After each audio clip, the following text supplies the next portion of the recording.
Si on regarde la majorité des clubs sportifs, qui sont des clubs sportifs professionnels, si on enlève les très grosses écuries, de PSG, l'OM, bon, bah, au final, on a quand même des gestions qui restent, Artisanal. assez artisanales et assez portées uniquement sur le sportif. Ouais.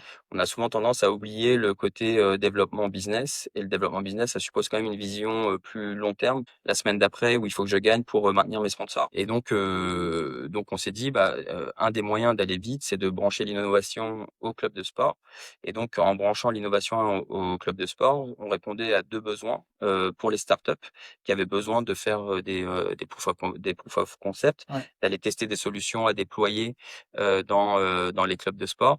Et puis pour les clubs de sport, c'était aussi un moyen de leur dire: «Regardez ce qui se passe, vous avez des solutions pour aller chercher, bah, des nouveaux modèles écoutes, d'aller engager vos fans, de manière plus, conséquente. Il se passe beaucoup de choses dans la tech, il se passe beaucoup de choses dans les environnements digitaux. Donc il faut se brancher à l'innovation, et puis c'est aussi bénéfique d'ailleurs, sur des outils de, je sais pas, de performance d'athlète ou d'analyse, de jeux, et cetera. Donc il y a beaucoup de choses qui se passent dans l'innovation. Donc à côté d'un directeur sportif, il faut un directeur développement, business.